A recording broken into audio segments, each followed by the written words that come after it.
மற்றும் ஒரு அண்மை செய்தி, தமிழ்நாடு சுற்றுலா வளர்ச்சிக் கழகத்தின் சார்பில் சுற்றுலா பயணிகளின் பயன்பாட்டிற்காக 3 கோடி ரூபாய் மதிப்பிலான 5 புதிய அதிநவீன சொகுசு சுற்றுலா பேருந்துகளை முதலமைச்சர் மு.க.ஸ்டாலின் கொடியசைத்து தொடங்கி வைத்திருக்கிறார்.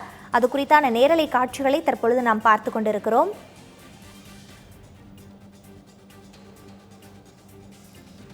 மேலும் கூடுதல் விவரங்களோடு இணைப்பில் இருக்கிறார் எமது செய்தியாளர் தாமோதரன். வணக்கம். சுற்றுலா பயணிகளின் பயன்பாட்டிற்காக சொகுசு சுற்றுலா பேருந்துகள் சேவையானது தொடங்கப்பட்டிருக்கின்றது.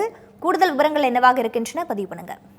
வணக்கம் பிரீதா. தமிழ்நாடு சுற்றுலா வளர்ச்சி கழகம் சார்பாக சுற்றுலாத்துறைக்கு 5 புதிய நவீன பேருந்துகளை, சொகுசு பேருந்துகளை தமிழக முதலமைச்சர் மு.க.ஸ்டாலின் தற்போது துவங்கி வைத்திருக்கிறார். குறிப்பாக இதில் 4 பேருந்துகள் 35 இருக்கைகளும், ஒரு பேருந்து 18 இருக்கைகளும் கொண்ட பேருந்தாக தற்போது துவங்கி வைக்கப்பட்டிருக்கிறது. இந்த பேருந்துகள் அனைத்தும் மிதவை பேருந்துகளாகவே இருக்கும் எனவும் தெரிவிக்கப்பட்டிருக்கிறது. இதில் கூடுதல் சிறப்பாக அதிக தூரம் பயணம் செய்யக்கூடிய பயணிகளுக்கு ஏதுவாக பல்வேறு வசதிகள் இந்த பேருந்தில் ஏற்பாடு செய்யப்பட்டிருக்கிறது.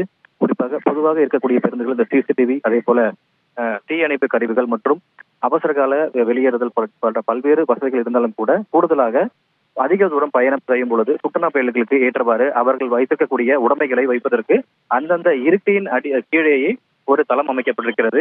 பயணிகள் தேவையான தங்களுக்கு தேவையான பொருட்களை எடுக்க வசதியாக இந்த பேருந்தில் இந்த வசதி ஏற்படுத்தப்பட்டுள்ளதாக கூறப்பட்டிருக்கிறது.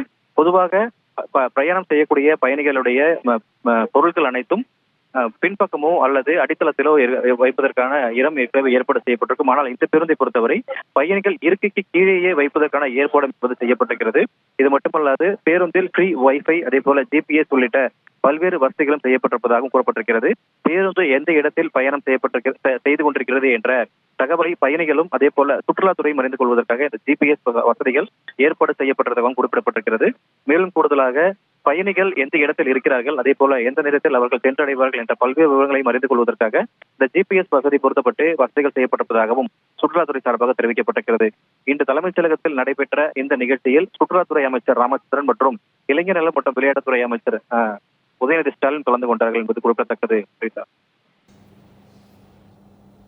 சொகுசு சுற்றுலா பேருந்துகள் சேவையானது தொடங்கப்பட்டிருக்கின்றது. கூடுதல் விவரங்களுக்கு நன்றி தாமோதரன்.